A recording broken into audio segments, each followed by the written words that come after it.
Hi, welcome to another episode of the Stardom Show. And today we are talking about workplace. We spend most of our waking time in a workplace, don't we?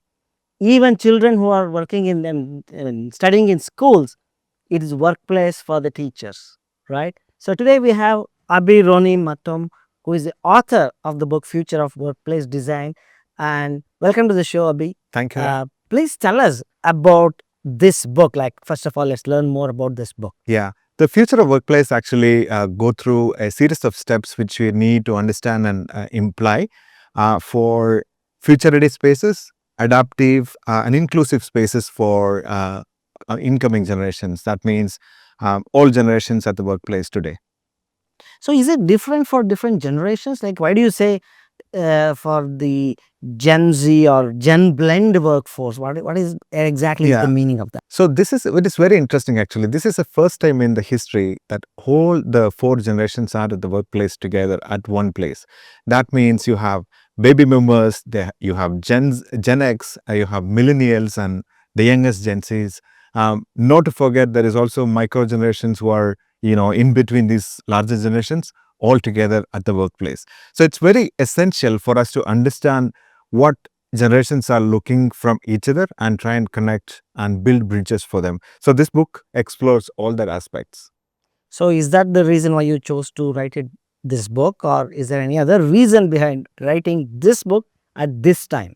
Well, I think I'm a person always been very curious about different generations and what they experience at the workplace differently, because from past 2 decades I'm in the workplace design and build industry. So speaking more and more with veterans, user groups, people who hire people, um, I started to realize there is always a need for a practical guide for people to quickly understand what are the dynamics between generations and how it has an impact on workplace design, or vice versa, how the workplace design has an impact on these different generations who are together at the workplace. So that it kind of led me to this book, really. And which brings me to the next question: who exactly should read this book and why? Well, I think really it's for a large, different type of people, if I may. Firstly, real estate and workplace design professionals, for them to get a quick idea about how the generations is been impacting the workplaces. Anyone who hires people, it is essential for them to understand how the generations work, you know, uh, interact each other when they are together at the workplace. HR professionals, let's say, beyond all of this, students who are coming into our industry of designing workplace or anything to do with the real estate, they should probably read it. Beyond all that, I think anyone who are curious about generations, anyone who would like to build bridges between these different generations, it will be a good read for them. Excellent.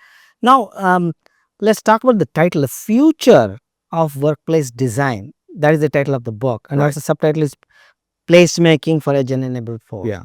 So, what exactly does the title mean? Like when you say Future of Workplace Design? Yeah. When we look at workplace design, it's been constantly on evolution. It keeps changing. One thing, if I always need to take away from this book, is the knowledge that the workplace need to evolve. It need to continuously evolve, not only just because of there are new generations coming in, also because we have a lot of other aspects at the workplace are changing, like technology, for example, like people's understanding about sustainability and wellness, how the workplace is designed around human experience. All of these things are changing. So that is why we look into future and we see what kind of trends are evolving, and you constantly, your workplace design as well evolve. Now, let me talk a little bit about GenBlend. As I said in the beginning, this is one such occasion that all of us are together. We have senior management, let's say baby boomers, and maybe a little bit of Gen X at the leadership level. And we have all the way junior folks who are Gen Zs at the workplace. Things like real estate. Let's look at, designing or creating a new office space. Uh, it is interesting to note that most of the decisions are made by, the CEOs or CFOs or senior members. And as I explained in the beginning, they are falling in the early generation category, and they are making the officers for who? A large chunk of younger generation. So it is essential for us to build that bridge. The senior generations should understand how the younger generation work, how they perceive things. There is a lot of perception. The older generation have different perceptions about the younger generation, and vice versa. So I think this is when we are all together at the workplace, and this is the right time for people to start thinking in that angle. That's actually very interesting, because I see in our own offices, whether it's a 20 people organization or a 200 people organization, as you rightly pointed out, these decisions about the workplace is taken with the senior management, where a big chunk of people, as you rightly said, Absolutely. are actually the workers. Yeah. When recently I went to my school reunion, it was such a nostalgic moment. But when we stepped to our classrooms, it was like we studied there like 25, 30 years ago. We stepped into those classrooms. That was totally different now, totally transformed. Although we couldn't enjoy that nostalgic moment, but we saw the transformation it had taken place, the school benches, whatever that was. Of course, great. Thank you for sharing that perspective. And in this book, what could be the 3 to 5 takeaways anyone can have from this book, like the big ideas or big takeaways from this book? Wonderful question. Thank you for asking that. I think, some of the key takeaways, there is a lot of things for everyone, but I would pick up something which I resonate a lot. One is the knowledge that workplace is evolving. You cannot, there is no one size fit for all. You always need to look at what is happening, who are the people who are coming new to the workspace, how they're experiencing these workspaces physically, and always keep fine tuning your design and your strategy around workplace. That is one thing. Secondly, I think technology is something which you cannot avoid. We speak a lot about technology and how it interacts with the workspaces, but my take is slightly different.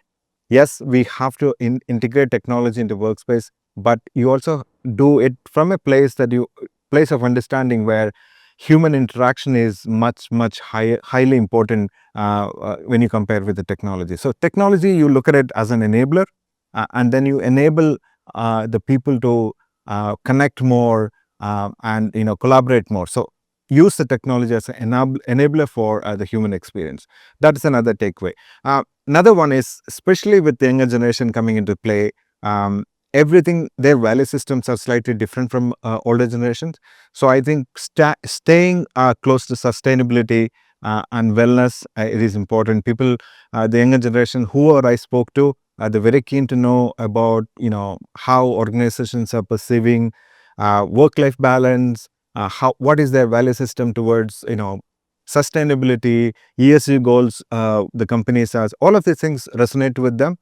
So that is one thing which you definitely need to look at as well. Lastly, flexibility is the key. We speak about one generation now. Pandemic kind of really erased what we knew about workspaces and how it worked. Anything can happen like that. So staying flexible would be a key as well, as you look into the future. Excellent. I mean, I can easily relate to the pandemic that you just told about. And before that, I mean, we have like a before pandemic, after pandemic kind of an effect Right. era now. Right. So, of course, the workplace has changed drastically and dramatically after the pandemic. New thought processes have come into the play. Absolutely. And I'm sure this book talks about all those ideas. And how to read this book? Like, is this written like read from beginning to end, or is it like structured into different sections where anyone, like let's say I'm an architect, I go to this section, or I'm a student, I go into, or is it like something that to be read from start to end? Is this how is this structured? Like how to make the best use of this book? Well, it is very easy. The way I've written this book is very easy for anyone who has little bit time to read, or someone who is a deep reader. It works for both. You could do cover to cover. One shot you can read all of the book and have your takeaways, or let's say if you're interested in sustainability, there is a chapter which speak about the sustainability alone. Let's say you're somebody who's curious like me about generations and how they interact with the other generations. You could specifically go to Gen Z's traits and how they behave at the workplace, or something like technology. So you could really do both sides. We can pick and choose and Yes, go yes, find what absolutely, we want. absolutely. But I always suggest use or have a pencil and a paper with you to take notes. Absolutely. All right. So, what would be the first step after someone goes through this book? Well, I think this is again very, very important. Thank you for asking that. There's always an action follows, right? Exactly. Once you have the knowledge, once you gain some insight, my suggestion or my hope would be, if you're somebody who has an influence on the way you work or way your colleagues or your new recruit works, please look at them and see from the learned insights that is it working for them. Or let's say you are someone who's designing, and then you have a lot of takeaways to directly take and apply. Or someone who is an influencer to a new office space or real estate, I think there is a takeaway for you as well. You could use that insight and see whether those insights are working for you in the real life at the workplace. Fantastic. Thank you so much for sharing that. Now, um, you are now not just an expert, you are also an author. Like you are a thought leader. I mean, your thoughts are now going to shape the industry, especially with future of workplace design, this book. So, could you tell us a little bit more about your new role as an author now? Is it like feeling more responsible or anything? I mean, I would love to understand what you think about you as an author. I want to I want to really connect that with what I said in the beginning.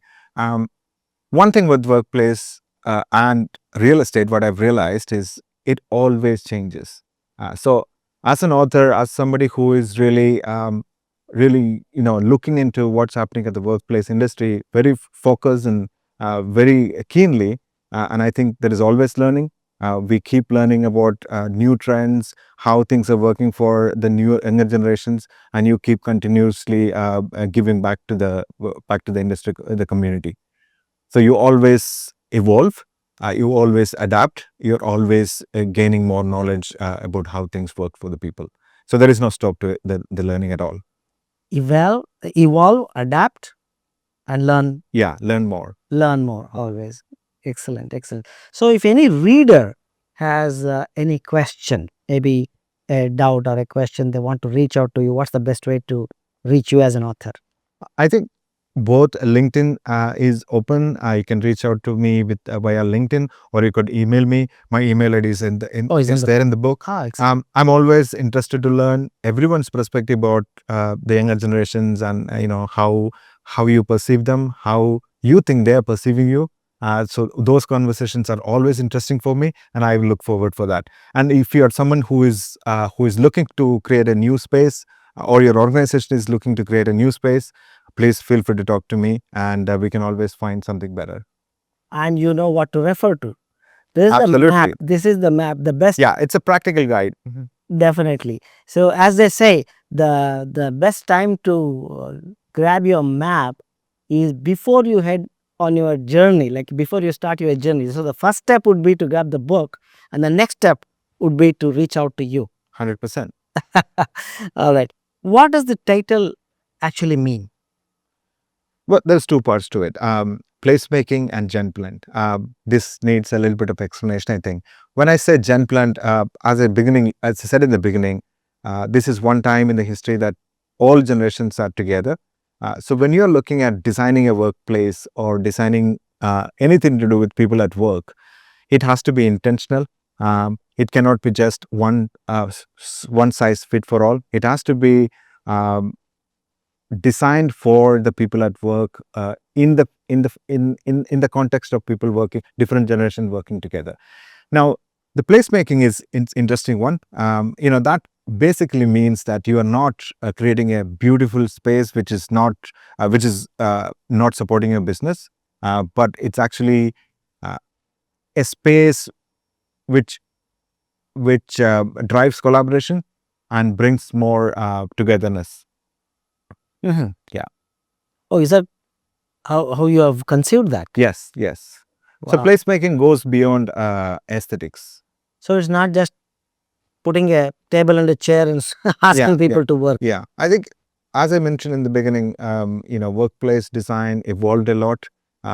We conceive designing an office as you have so many people, so you need so many meeting rooms, and you need a reception, you need a cafeteria, and then you just have a clear space. You put all of them in. Uh, Placemaking goes beyond that. It's not just it's not a checkbox on the requirement. It is not making something beautiful. It actually need to support the business functions which you are actually hoping to achieve. Yeah, Yeah. correct. Can I ask you another question? Yes. What about nowadays, like people are talking about different genders and different spaces for different genders in the office. If some people are talking about equality, like, and nowadays people are also bringing their kids to offices. Like, Yes. I mean, they will have to ask for, probably they will ask for a crib or something. Sure. So, what do you think about all these different aspects of workspaces? Yeah. Well, it need to come together for sure. When you say workplaces, it's for people. End of the day, it is for people. However, the people are at the work. We, as a provider, you have to support them to be the best version of themselves. Uh, let's say we talk about gender equality. It's something which is highly important in today's world. People are more aware of the facts. Most of the corporates and most of the companies have clear D&I policies. So anything from the workplace standpoint, we could help to support different sexual preferences. We should be able to do that. Let's talk about family. If you're just, since you asked about people bringing kids to offices, we see a lot. We have most of the clients I speak to, they have family days. Single mothers may bring the kids to the office. So the fundamental idea is to support the employees to the maximum possibility to become their best version. Let's say that if the company supports them with a childcare facility within the office space, if that helps, why not? So more than providing that, it's actually starting to think about work and workspace beyond the 9 to 5, because that is gone now. Post pandemic, we are not sticking to the 9 to 5 work schedule. The lines are blurred between the personal space and workspace. You take work home, you might as well get home to the work as well. So really, in reality, your workplace is an extension of yourself wherever you go. So So, definitely we do can you help. think it's kind of a convergence of this work life balance? So, you are spending most of your time in your work, Yes, your yes, waking hours at work. yes. Well, yes and no. I think the more I speak to the younger generation, they're much more clearer about their work-life balance. They want to have clear lines between how much time they spend at work versus how much time they spend in in their personal life. Uh, the older generations have slightly different opinion. I mean that you know why they're built certain way because of so many other influences they have when they've been growing up. um, Younger generation, we see clear difference. They're very clear about how much time they want to spend at the office, spend at their personal lives. Uh, from workplace standpoint, how we can help them to be agile about it is what is the key. So that means if you have a couple of things to be done at work, um, you give them in the design, you have provisions to have some head down spaces, or you have a wellness space you can go and spend some time with yourself. If that brings the best version of that employee, why not?